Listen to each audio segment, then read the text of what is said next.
Fica à vontade, pastor Marcelo, muito obrigado desde já pelo carinho e poder estar aí junto conosco, servindo ao Senhor para nos edificar. Amém. Boa noite a todos. Vamos começar como a gente costuma, né? Nos apresentando. Meu nome é Marcelo, estou com a esposa que é a Dalva, a gente está servindo ao Senhor na comunidade Francisco Mesmar, no Morro do Chapadão, Virgem do Chapadão. Boa noite a todos, meu nome é Felipe Machado da Silva, sou esposo da Danúbia. Ela está ali ao quarto dando janta à minha filha, Elisa Helena. Nós servimos a Deus ali na segunda igreja batista em Bom Sucesso. Ela fica dentro da comunidade da Maré, mais próximo ali a...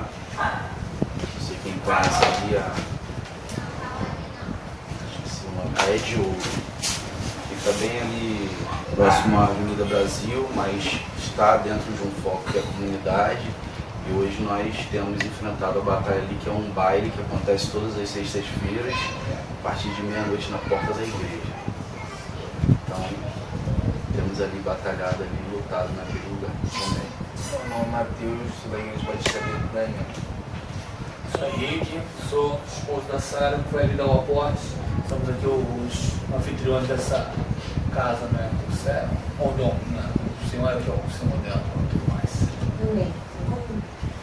Sou Bruno, marido da Vanessa, pai da Tainá, que estão lá dentro. E no momento nós estamos em fase de transição. Nós estamos congregando, nós estamos servindo em uma igreja local.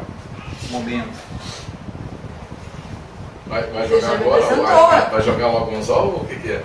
Não, estou tomando conta do relógio por aqui. Pode Não, eu já estou aqui jogando anzol.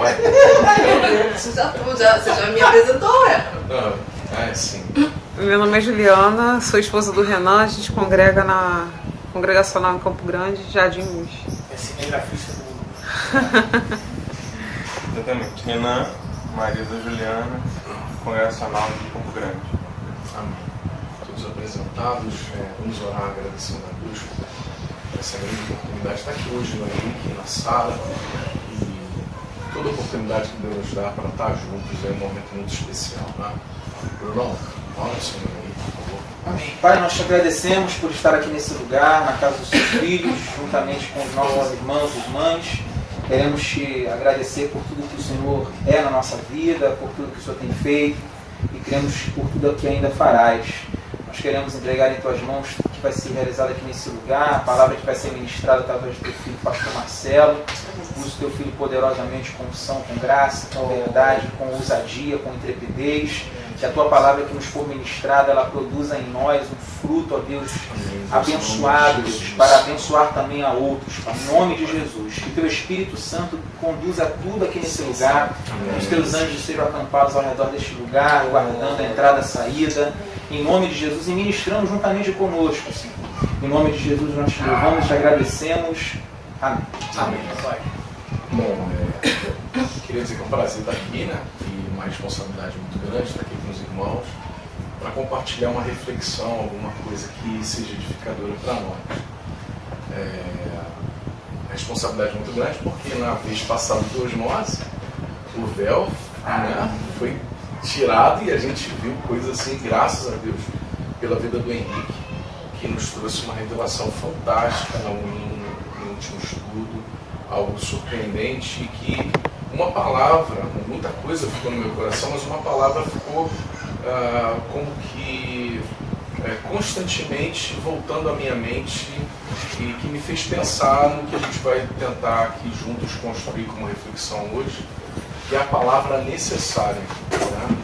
No último estudo a gente usou como ponto de partida, é necessário passar por Samaria. Essa palavra necessária ficou dentro do meu coração para refletirmos hoje. Queria te convidar a abrir em Lucas capítulo 10. É um texto que provavelmente você já conhece,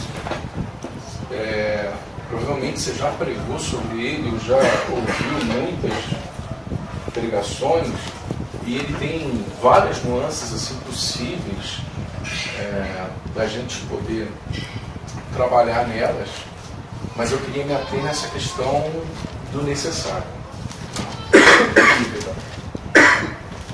O pastor ficou lá dentro, ficou lá, daí, Alguém pode ler, por favor? Lucas 10. Qual o versículo? Não. Vamos lá, Jesus visitando a casa de Marta. 38, 4, 2. Né? Pode ler. Caminhando Jesus e os seus discípulos chegaram a um povoado onde certa mulher chamada Marta o recebeu em sua casa. Maria, sua irmã, ficou sentada aos pés do Senhor, ouvindo a sua palavra. Marta, porém, estava ocupada com muito serviço. E aproximando-se dele, perguntou: Senhor, não te importas que minha irmã tenha me deixado sozinha com o serviço? Diz-lhe que me ajude. Respondeu o Senhor: Marta, Marta, você está preocupada e inquieta com muitas coisas. Todavia, apenas uma é necessária. Maria escolheu a boa parte, e esta não lhe será tirada. Amém. Acho que todo mundo aqui, né, quem tem menos de 2 anos de cristão aqui, acho que ninguém, né? Todos nós já temos uma estrada e provavelmente você já ouviu muitas pregações sobre esse texto, já pregou. Mas eu creio que às vezes é recorrente, é necessário que a gente reveja alguns textos, mas para que a palavra também seja renovada em nós. A gente tem um princípio de sempre estar se atualizando, buscando uma renovação de alguns princípios bíblicos constantemente, para que a gente não esqueça esses princípios. E o que eu queria tirar desse texto hoje é a questão da afirmação de Cristo, de dizer para Marta que uma coisa só é necessária. E ele aponta para Maria aos seus pés, ouvindo suas palavras e quase afirmando claramente que a boa parte, a coisa necessária, foi a escolha de Maria naquele momento, naquela circunstância. E eu queria sugerir algumas perguntas para que a gente pudesse, então, cada um, dentro do que entende, acrescentar de que forma a gente pode refletir sobre essa questão do que é necessário nos dias de hoje para a gente, como igreja, viver, né, a plenitude. Vamos dizer assim, o que de fato é necessário para vivermos a experiência cristã em toda a sua plenitude, de acordo com a perspectiva bíblica, ou seja, segundo Jesus. É um questionamento que eu fiz. Um outro é: o que é necessário para ser igreja, segundo Jesus, nos dias de hoje? E uma notícia me chegou, acho que chegou também através do Osmose, mas também chegou para mim através de um outro grupo de WhatsApp, do suicídio de um pastor em Belo Horizonte. Não sei se vocês ficaram sabendo. Foi muito popularizada essa notícia. Mais um suicídio de pastores, né? Mateus. Eu estou apontando para o Mateus, vocês vão entender por quê. E que provavelmente a comunidade lá de Belo Horizonte, a comunidade evangélica de Belo Horizonte, está em choque, porque me parece que o pastor eu não o conhecia. Um dos que iniciaram o projeto Desperta Débora no Brasil e que é o compositor principal do hino, né? Eu imagino que ele deva ser, como era da presbiteriana de Belo Horizonte, devia ser conhecido do Marcelo Galberto, né? Que é um dos fundadores também do projeto. E aí é mais uma notícia de um pastor que tira a própria vida. Estou falando do Mateus porque há uns 3 meses atrás eu tive a oportunidade de estar lá na Betânia, ouvindo o Neil Barreto por umas 2 horas, num curso lá de missão integral, e foi um dia que ele dá, a última aula é dele, e ele ficou 2 horas lá tratando desse tema, desse assunto, baseado num texto que a gente vai refletir no final daqui da nossa conversa. E ele trazendo dados assim assustadores, que não são divulgados publicamente, de suicídios de pastores, né, nos Estados Unidos e aqui no Brasil. E é uma coisa que assusta a gente pra caramba. Quando eu compartilhei com o pessoal lá na igreja sobre esse caso desse pastor de Belo Horizonte, todo mundo toma um susto quando você fala assim: o pastor tirou a própria vida, se suicidou. Mas o susto maior é quando a gente sabe que a incidência dessa situação é muito maior do que a gente pode imaginar. E por que isso tem a ver com esse texto, né? que isso tem a ver com esse texto, com essa reflexão de hoje? Eu comecei a me perguntar se tudo se o que a gente está fazendo, o que a gente está vivendo como igreja hoje, é o que Jesus quer que a gente viva. E os perigos que tem da gente viver coisas que Jesus não quer que a gente esteja vivendo ou que não sejam necessárias. E aonde essas coisas que a gente está perdendo tempo, energia, uma série de coisas podem levar a gente. Eu não estou querendo ser aqui, digamos assim, injusto ou ser precipitado numa avaliação do que aconteceu na vida desse pastor. Não estou falando isso. Mas eu fico pensando se muitos casos de suicídios, não só de pastores, mas de membros da igreja, tem a ver com a questão de estarem vivendo o desnecessário, de estarem gastando a própria vida numa atividade religiosa, num ativismo religioso completamente desnecessário e não estão vivendo aquilo que é necessário. Então eu queria ouvir um pouco dos irmãos, do ponto de vista dos irmãos, o que os irmãos entendem, baseado no que a gente começou a dizer aqui, para você, o que de fato é necessário para ser igreja, para viver uma vida plena em Cristo. Quem gostaria?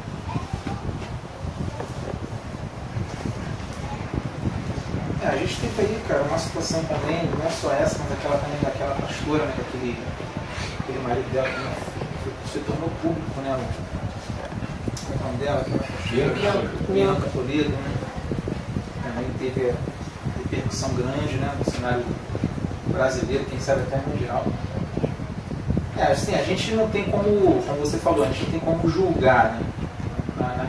No sentido de avaliar o que de fato está acontecendo, mas nos faz perguntar realmente sobre essa questão nossa, do nosso posicionamento, da nossa vida com Deus, em função desses acontecimentos. E certamente outros devem ter acontecido também e acontecem, né? Que a gente não sabe, mas certamente acontecem. Só que assim, olhando pelo texto, é bacana você olhar no texto, realmente você vê uma pessoa que está ali atarefada, né, totalmente ocupada, né, com algumas coisas, enquanto Maria ela está aos pés do Senhor, né? E se fala muito, é interessante que se fala muito de Maria estar certa e Marta errada. Uma linha de pensamento. É uma linha de pensamento que muitos pregadores se valem dela, né? Durante a proposta do estudo, vou deixar você terminar, mas é necessário discutir. É uma dualidade, é uma oposição. O que Marta está vivendo é o oposto do que Maria está vivendo, são complementos. Como é que a gente pode equilibrar isso? A gente pode também, seria essa palavra, equilibrar, porque, assim, eu me lembro que Tomitini escreveu um livro em que ele fala justamente sobre adorando como Maria e servindo como Marta. E a gente sempre pega a ideia de que Marta, ela está errada, né, na situação, Maria está certa. A gente sabe que, olhando, analisando os textos também posteriores, né, o contato que Jesus tinha com a família de Marta e Maria e Lázaro, que era uma família que ele tinha uma grande estima, eram amigos, né, pessoas que ele amava muito mesmo. Você vê que Maria realmente parecia mais sensível, né, a algumas questões. Mas se você olhar para Marta também, o que ela está fazendo é o que a gente faria também se fôssemos receber alguma pessoa na nossa casa, um visitante, enfim. O que a gente faz hoje? A gente arruma uma casa, sabendo que o Marcelo vai lá em casa, uma Dalva, poxa, eu vou preparar o ambiente, né? Quero servir, quero honrar, né? De maneira digna, né? Então, assim, eu acho que tem que realmente acontecer um equilíbrio aí. A gente tem que buscar na profundidade, na análise do texto, falando de igreja, realmente unificar, ver, mesclar isso tudo para saber o que realmente a igreja, onde a igreja precisa acertar, onde nós precisamos focar. Claro, serviço e adoração, né? A gente vê aqui isso, serviço e adoração. Marta está servindo, atarefada, trabalhando para que pudesse talvez atender ao Senhor, né? Olha quem estava na casa dela. Ela achava que o Senhor estava na casa dela, né? O Senhor estava na casa dela, né? E Maria está ali, sabe assim, talvez eu fico colocando na minha cabeça a imagem de Maria assim, de boca aberta, sabe? parada, estatelada ali, só ouvindo, recebendo, sabe? Naquela paz, naquela calmaria, enquanto Marta está ali trabalhando. Então, assim, talvez assim, jogando um pouco mais de... a gente pensar justamente, adorar como Maria e servir como Marta. Será que não é o que a igreja está precisando hoje? Eu concordo com você, mas parte do pressuposto que é importante. A gente saber o que, como aquele que a gente quer agradar, quer ser agradado.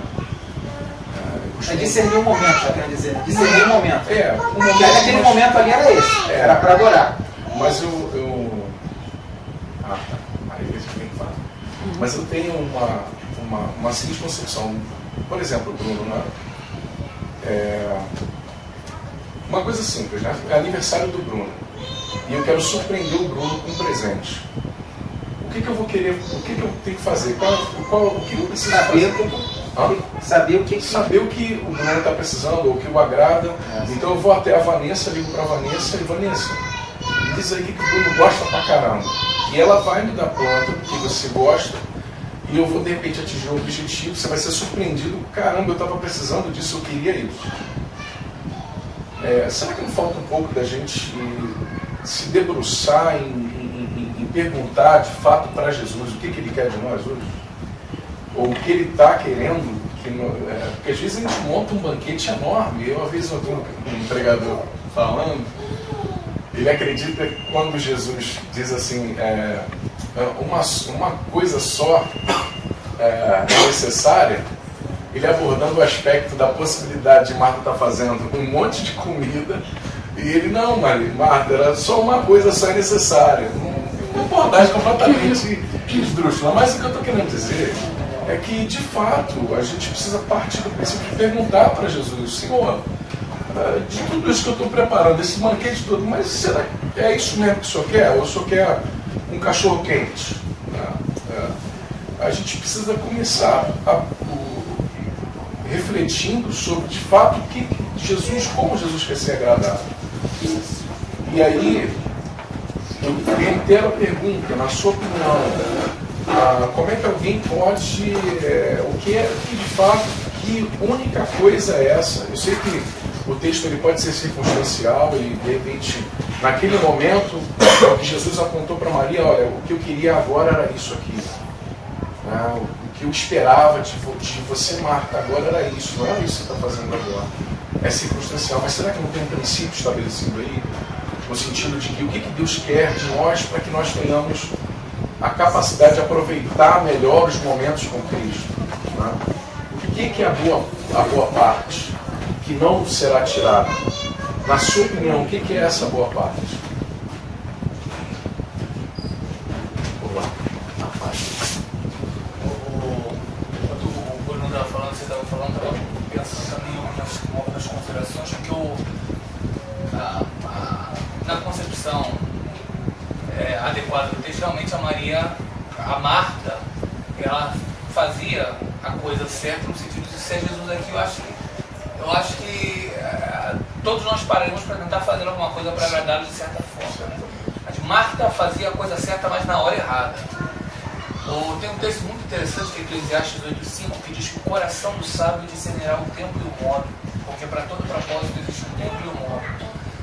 Então, pensando em como agradar Cristo, ele prescreve na sua palavra uma série de orientações, e se eu tentar obedecê-la, não cegamente, mas sabiamente, tendo discernimento, a possibilidade de tentar agradá-lo vai ser muito mais próxima. Eu uso o termo cegamente porque de manhã eu estava ouvindo o camarada falar que Bonhoeffer, ele seguiu Cristo cegamente e por isso conseguiu ser um bom homem. Cegamente não, cegamente a gente não vai conseguir ser um bom homem, mas sabiamente sim. Bonhoeffer não seguiu cegamente, o amor não é cego. Por enxergar bem, mas enxergar com os olhos de Deus, é que o amor ou a obediência caminham bem. Mas só que essa sabedoria tem que ser com discernimento, para entender justamente, tentar entender o que ele quer, qual é a boa parte, qual é a melhor parte. Às vezes eu pergunto no seminário qual é a hierarquia: Deus, igreja, família, família, Deus, igreja, igreja, família, Deus. E sempre há várias propostas, dentre as quais as propostas principais são Deus, família e igreja. E eu tento convencer os irmãos que não existe hierarquia no reino. A proposta certa não é Deus em primeiro, família em segundo, igreja em terceiro, nenhuma hierarquia. Porque vai haver momentos em que a família vai estar misturada com a igreja vai estar misturada com família. Por exemplo, eu estar em família é muito bom, mas estar com vocês também faz ser quem eu sou. Igreja também é muito bom. Então, nem sempre família e nem sempre igreja, porque uma precisa da outra, está misturado. Mas só que a obediência sábia vai me ajudar a ter o discernimento de qual é a boa parte naquele momento. Qual é a melhor parte, talvez, nesse momento. Nesse momento é estar junto com os irmãos. Aqui é a filhona, tá? Com ela é muito bom mesmo. Mas, nesse momento, estar com vocês é muito bom. Então, eu acho que uma consideração, a gente pensar sempre na melhor parte, é a melhor parte em todo momento, a melhor parte em cada momento, ou que formato a melhor parte ela toma em cada momento, e que formato ela tomava na fala de Jesus. A Maria escolheu a melhor parte. Jesus, o senhor não mandou servir? Talvez Marta questionasse. Eu estou servindo. Então me explica qual é a melhor parte. Talvez essa interrogação tenha estado na mente de Marta. De qual é a melhor parte agora, Jesus, que o senhor está falando? É uma consideração muito interessante a gente pensar nessa melhor parte realmente no texto. Então é uma necessidade de saber discernir o que é, como agradar a Jesus naquele momento específico. Né? Mas o fato é que a questão do necessário ainda permaneceu na minha mente, pululando, no sentido de que Senhor, eu estou sabendo discernir isso para a minha vida particular, como crente, como servo. Será que a minha congregação, a congregação que eu estou, está sabendo discernir o que é necessário para te agradar nessas circunstâncias que a gente está vivendo agora? Ou será que a gente está levando um excesso de bagagem na nossa peregrinação? Um excesso de bagagem que está tirando a energia da gente, que está tirando o foco da gente, que está tirando a força, que está fazendo a gente ter muito mais momentos de desprazer do que de prazer, né? E insisto, né? Já que também é circunstancial e a gente precisa de discernimento, eu coloco de novo a questão. Nós estamos sabendo discernir o que é necessário para sermos igreja nos dias de hoje. Na igreja onde você está, eu queria que você fizesse uma reflexão sobre a sua vida e eu na minha. A congregação que você está sabendo discernir o que é necessário, ou a gente está levando ainda excesso de bagagem no nosso caminhar, coisas desnecessárias para a nossa vida como um todo. Volto a dizer, a necessidade é muito grande da gente identificar se a gente está fazendo o que é necessário ou se a gente está gastando a nossa energia no que é desnecessário. A gente está tendo muitos problemas, eu aposto que você já conhece na sua vivência particular ou como igreja, igrejas e irmãos que estão vivendo dramas terríveis porque não estão conseguindo fazer esse discernimento do que é necessário para viver como cristão.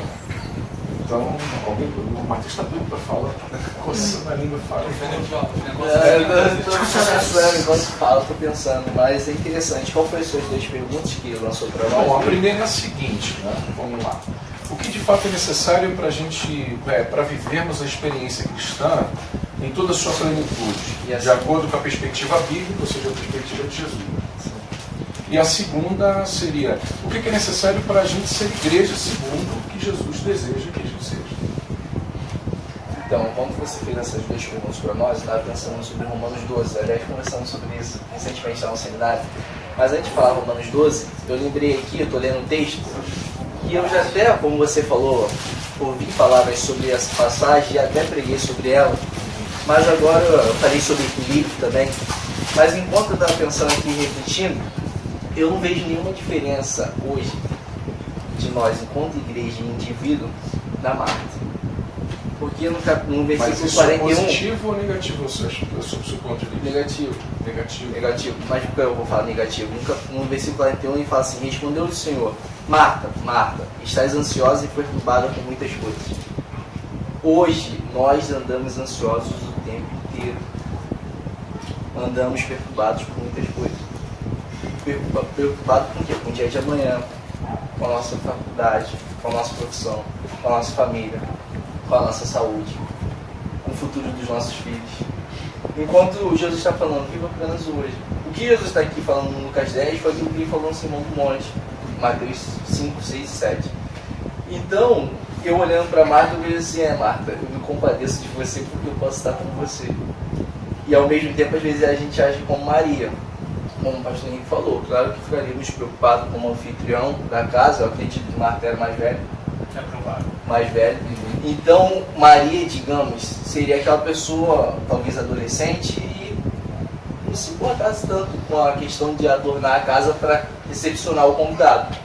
Então eu penso que tem como extrair pontos positivos como negativos, mas hoje o que tem nos atrapalhado de progredir espiritualmente e de crescer em graça, conhecimento e sabedoria é questão de colocar valores nas coisas, de saber discernir o que de fato é importante, o que de fato é urgente, o que de fato é necessário empregarmos valores.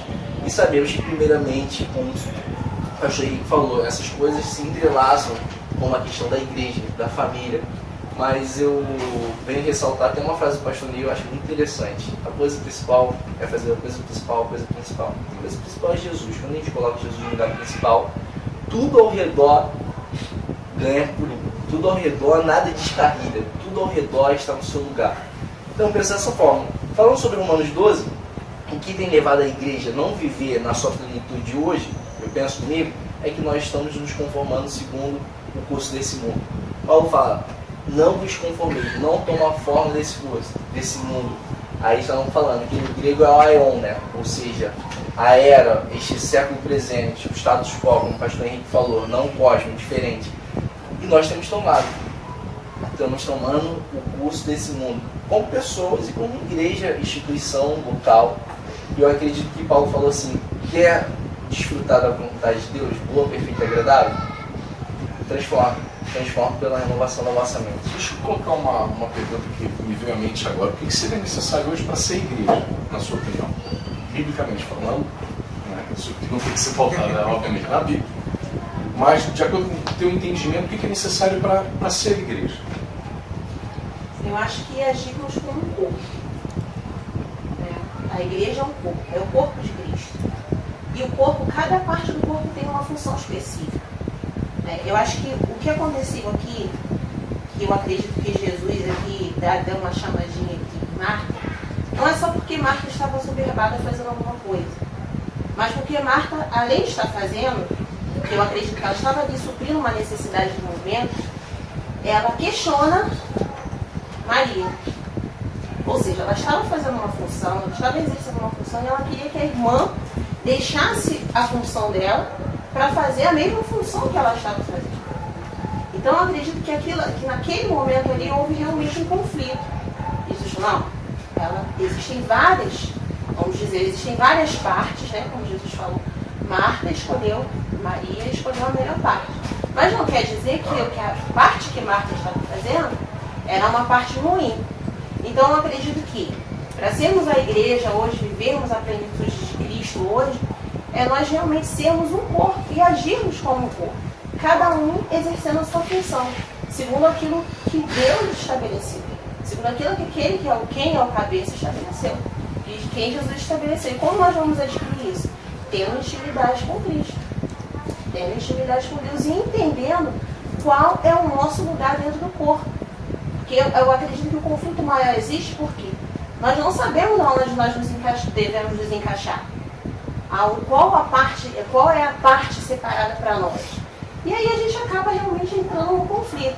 E achando que, minha parte é a parte que é a melhor parte. Então, fulano, o irmão tem que fazer a mesma coisa que eu estou fazendo. E isso tem acontecido nas igrejas. Focado numa área só, focado somente em um objetivo e deixando outras áreas.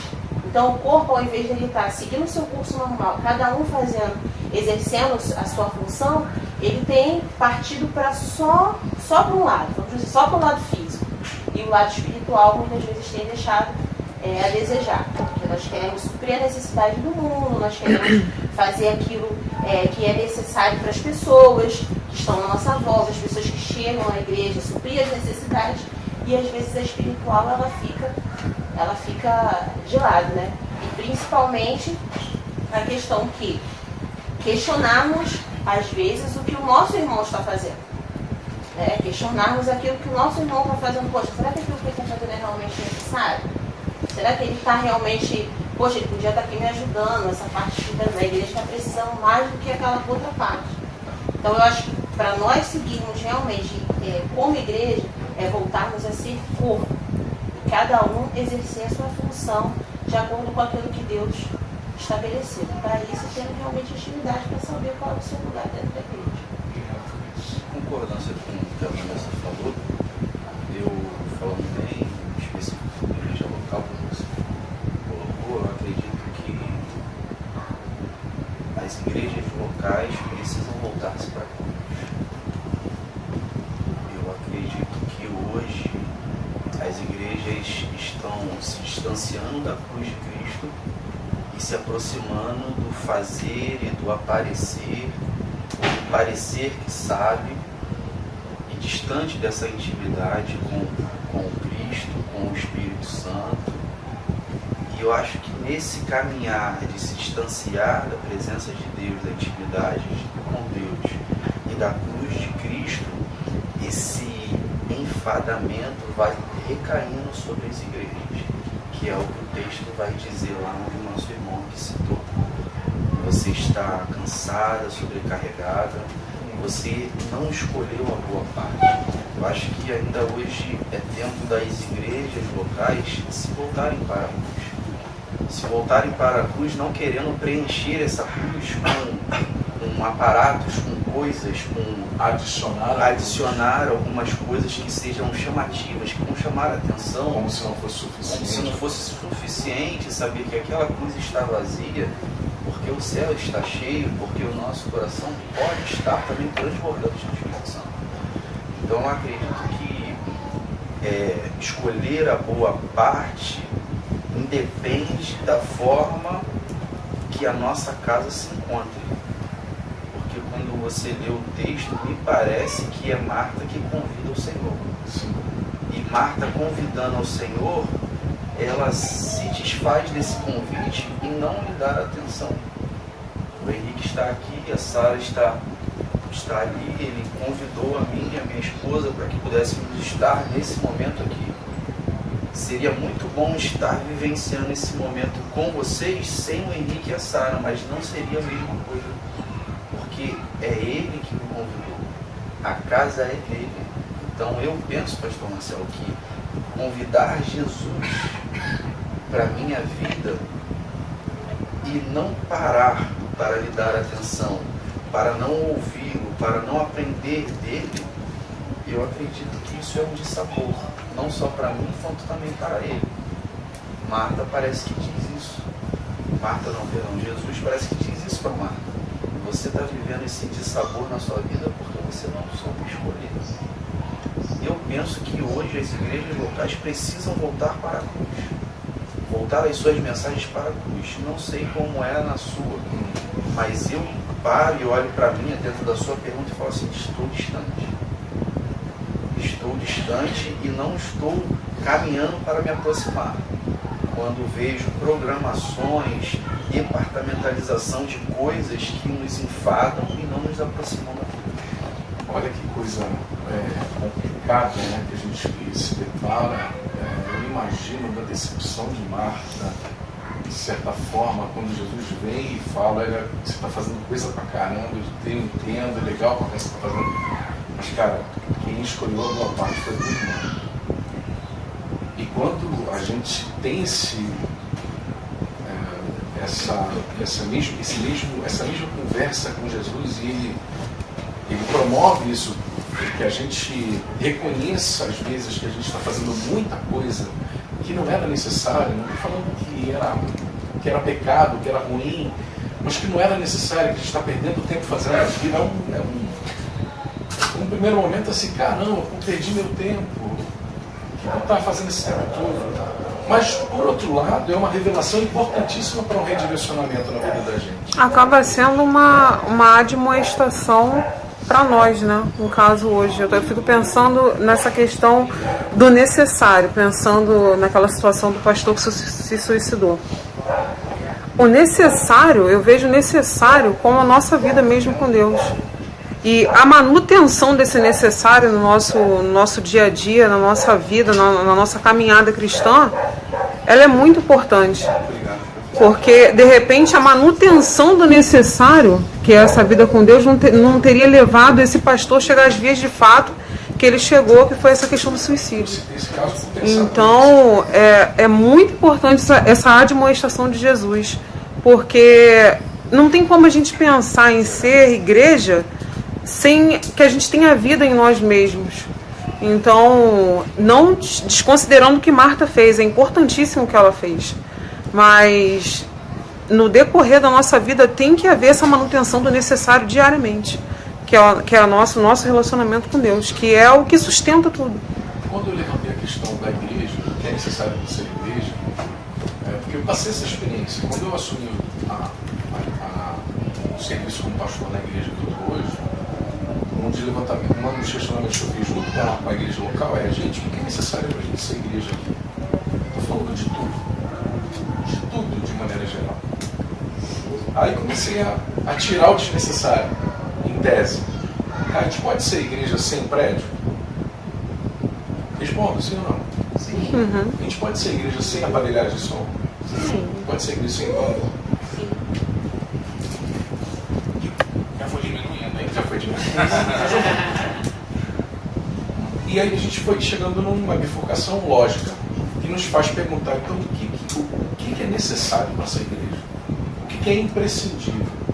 E a gente cai numa questão muito óbvia, mas que às vezes a gente não consegue enxergar. Que o ser igreja, o ser crente, o ser cristão, discípulo, parte do princípio da simplicidade. Primeiro, uma das coisas que tem se distanciado bastante é a questão do ser simples. Jesus vem e simplifica a história toda. Eu sei que você está fazendo aí, de repente, um banquete enorme, uma recepção fantástica. Adornou a casa, eu sei que você é fantástica nisso. Não sei se o senhor já ouviu pelo próprio Henrique ou outra pessoa dizer que possivelmente a casa de Marta, de Lázaro e de Maria era uma casa em que, não sei quem ouvi pregar falando sobre isso, eu até entendi e concordei. Era uma casa que as pessoas possivelmente passavam e ficavam ali algum tempo. Era uma casa acostumada a receber pessoas. O diaconé parece que ela servia a ação social, tipo ação social. Já estava acostumada àquilo, então não é que Marta estava fazendo algo, ela está fazendo algo completamente bíblico, mas o que Jesus estava querendo de repente trazer como princípio é que quando ele está presente, as coisas mais simples são as que são mais fantásticas. E a gente tenta encher a cruz de acessórios desnecessários. Tenta encher a mensagem que deveria ser simples, objetiva, clara, a proposta que deveria ser simples, objetiva e clara, de coisas. Talvez. E quando eu pensei nessa frase, será que a gente não está levando excesso de bagagem na peregrinação? Eu pensei nos fardos que a gente está levando ao longo da nossa vida cristã, por N motivos. Talvez você tenha recebido essa informação quando você se converteu como sendo a coisa correta. Ou eu estou alienado em dizer que a maioria das igrejas, quando alguém se converte, faz questão de pegar no início, pegar o prosélito no início e encaixar ele numa atividade na igreja, sem cuidar de caráter, sem cuidar de sentar e ouvir a palavra de Deus, e senta aí e espera. Vamos cuidar de você por dentro primeiro, para depois ver o que você pode fazer, o que Deus quer fazer através de você. A maioria das igrejas, não estou aqui julgando, mas é a minha experiência particular, pega o novo convertido, já joga ele. Então ele aprende que ser crente é estar constantemente em atividade. Ser crente é estar constantemente fazendo alguma coisa. E quando alguém fala que está contemplando, isso aí eu creio que há uma crise em relação à teologia nas igrejas dessa tradição, porque quando você fala assim, não, eu estou pensando, eu estou refletindo, eu estou tendo uma reflexão teológica, há uma crise. Como é que é isso, cara? O mundo está caindo à tua volta e você sentado, refletindo, não é compatível com o que a gente vive aqui. E, na verdade, ao longo desse mês todo, pensando no que a gente ia tratar aqui, eu me lembrei de uma historinha que eu ouvi muito tempo atrás, que você talvez tenha ouvido também, dos lenhadores. Guilherme Machado. Na verdade, eu vou tentar lembrar, se você já ouviu, vou ouvir de novo, se não ouviu, vou aprender. Uma competição, um lenhador mais jovem, um lenhador mais experiente, mais velho, e o lenhador mais jovem, fisicamente muito forte e tal, muito mais forte, mais antigo, e vamos lá, vou botar os dois para ver quem corta mais lenha, e o lenhador mais jovem, rapaz, vai descendo o machado na lenha e cortando lenha, e quando ele parava um pouquinho para olhar o outro lenhador, ele olhava e o lenhador estava sentado, o mais velho, e ele, agora que ele está sentado, é que eu vou aproveitar, vai embora, no final da história, quando faz a contagem lá, pesagem lá de lenha, o lenhador mais idoso cortou muito mais lenha que o mais novo. E aí ele vai curioso e pergunta como é que você conseguiu, toda hora que eu lembro você, a maioria das vezes você estava sentado. E aí você que já conhece a história lembra dela. E o lenhador mais velho explica para ele, não, toda hora que eu estava sentado eu não estava descansando, eu estava afiando o machado. Para cortar melhor. Para cortar com mais eficiência. E às vezes a gente está igual um lenhador novo. Mandando o machado, mas o machado já está completamente sem vias, dando na madeira, não corta nada.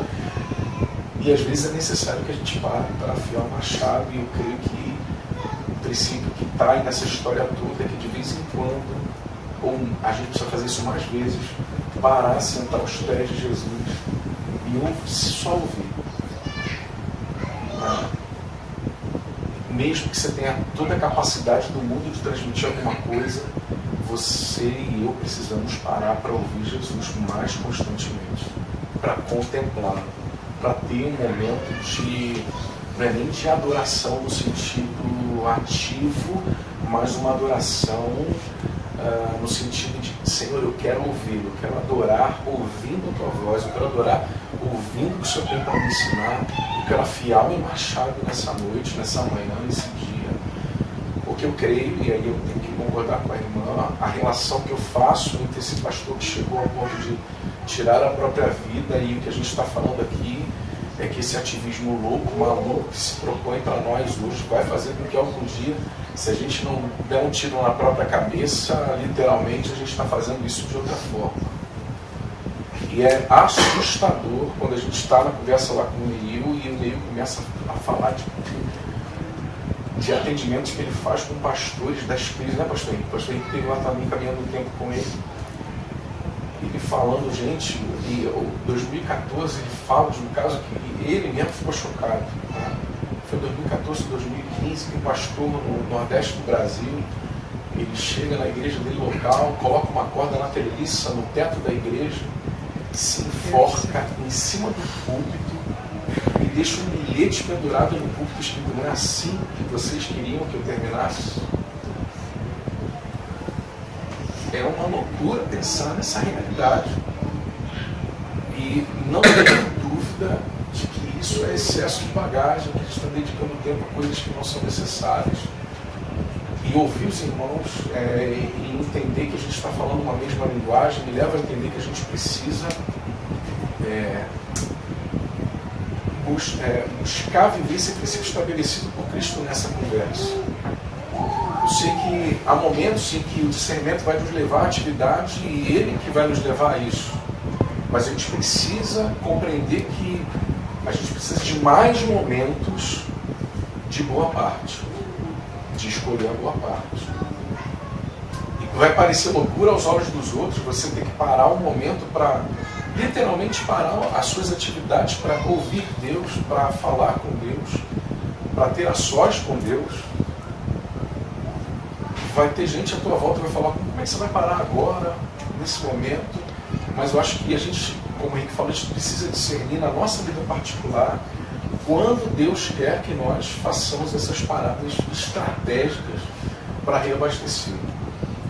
Ontem, por exemplo, eu estava reunido com os homens lá da igreja e a gente falava da necessidade que a gente tem, e o grupo aqui, a origem do osmose, o princípio do osmose é vida na vida, é discipulado.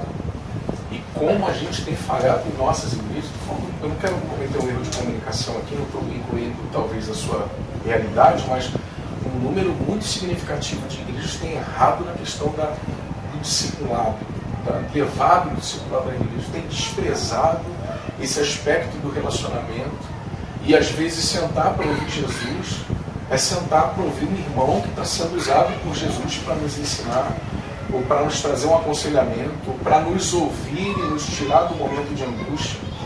O fato que a gente não pode ignorar é que Marta estava ansiosa, ela estava preocupada. E é óbvio que esse tema nos levaria a outras demandas, a outras ramificações. Eu creio e espero fielmente que Deus esteja falando contigo como está falando comigo, no sentido de me incomodar, a avaliar a minha própria vida se tem coisas necessárias nela. E eu queria fechar esse momento de reflexão propondo que a gente pudesse fazer uma relação de 3 textos de Mateus quase que tira essa reflexão que é o próprio texto de Lucas. Eu queria relacionar ele com o texto de Mateus capítulo 6, mas relacionar ele também com o texto de 1 Timóteo capítulo 4, versículo 16, que foi o tema da ministração do Neil, que ele já fez essa ministração várias vezes na igreja local e faz frequentemente, né, para alguns líderes quando ele está lidando com líderes. Então, eu queria propor, não sei se é possível, mas tentar dividir em 2 grupos, pode ser? O Henrique gosta dessa metodologia, que eu também gosto.